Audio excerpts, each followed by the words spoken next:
بسم اللہ الرحمن الرحیم۔ فرمایا شرک جو ہے یہ قتل سے بھی بڑا گناہ ہے۔ والفتنۃ اکبر من القتل، تو فتنہ سے مراد جو ہے شرک ہے۔ شرک قتل سے بھی بڑا گناہ ہے، اور یہ ان مہینوں میں شرک بھی کرتے ہیں ان کو یہ نظر نہیں آتا، اور دوسروں پر اعتراض کرتے ہیں کہ رجب کے مہینے میں آدمی قتل کر دیا۔ تو حدیث پاک میں آتا ہے کہ حضرت صلی اللہ علیہ وسلم نے فرمایا، ابصر الناس، لوگوں میں زیادہ آنکھوں والا یعنی دیکھنے والا وہ ہے جو اپنے عیبوں کو دیکھے اور لوگوں کے عیبوں سے آنکھیں بند کر لے۔ ابصر الناس من نظر عیوبہ وغمض عیوب غیرہ، لوگوں میں سے زیادہ دیکھنے والا وہ آدمی ہے جو اپنے عیب دیکھے اور دوسروں کے عیبوں کی طرف نہ دیکھے۔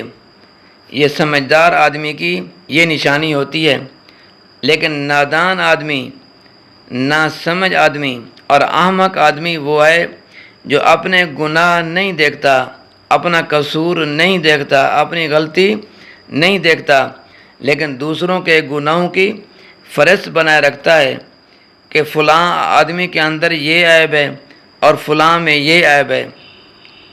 لیکن انسان اپنی گربان کے اندر جھانکے کہ فلاں آدمی کے اندر تو اتنے عیب ہیں، لیکن میری گربان کے اندر میرے اندر کتنے عیب ہیں؟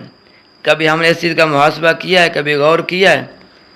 فرمایا جو آدمی دوسروں کے عیب دیکھتا ہے، دوسرے کی برائی دیکھتا ہے اور اپنی ہی اچھائی دیکھتا ہے، اپنے عیوب اپنے گناہ نہیں دیکھتا، فرمایا یہ آدمی شیطان نے اس کو دھوکہ دے رکھا ہے، اور یہ شیطان کے عمل پہ چل رہا ہے۔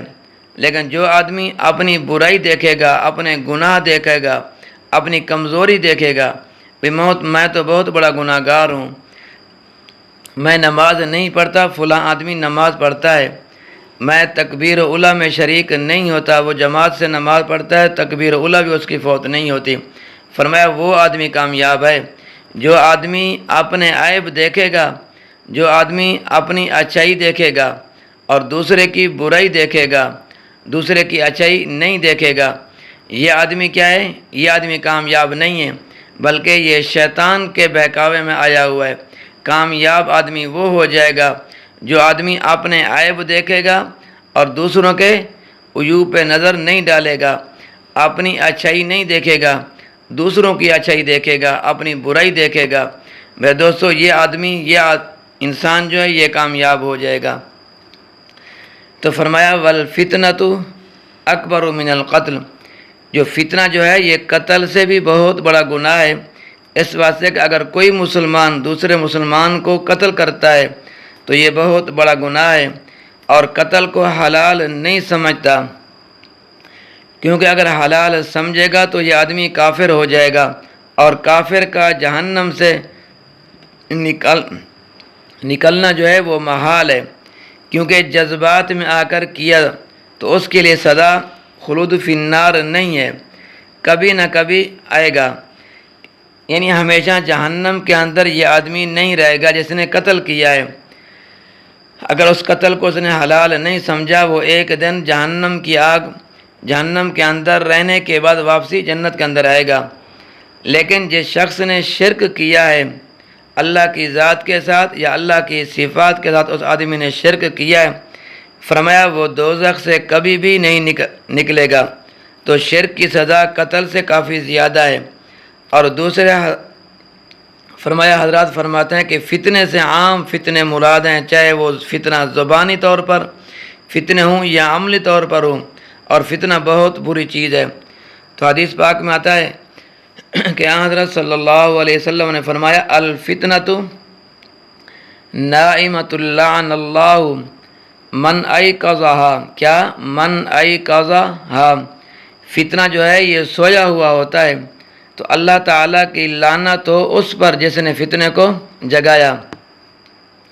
تو فتنے کی بات کرنا، فتنے کا کام کرنا یہ بہت سنگین جرم ہے، لیکن بعض مزاج، بعض طبیعتیں ایسی ہوتی ہیں کہ جب تک وہ کوئی فتنے کی بات نہ کریں ان کو تسلی نہیں ہوتی۔ یعنی ایک دوسرے کے خلاف باتیں کرنا، ایک دوسرے کے خلاف ایک دوسرے کو بھڑکانا۔ فرمایا وَلَا يَزَالُونَ يُقَاتِلُونَكُمْ، اور یہ جو کافر ہیں نا یہ ہمیشہ تمہارے ساتھ لڑتے رہیں گے، حتیٰ کہ فرمایا حتیٰ يَرُدُّوكُمْ عَنْ دِينِكُمْ، یہاں تک کہ تمہیں تمہارے دین سے پھیر دیں، اِنِ اسْتَطَاعُوا، اگر ان میں طاقت ہو۔ دعا فرمائیں کہ اللہ تبارک و تعالی ہمیں اس شرک والی بیماری سے ہر مسلمان کو محفوظ رکھے۔ شرک بہت بڑا گناہ ہے، اللہ ہم سب مسلمانوں کے اس سے بچائے اور محفوظ رکھے۔ دعا فرمائیں اللہ تبارک و تعالی میرا اور آپ کا حامی و ناصر ہو۔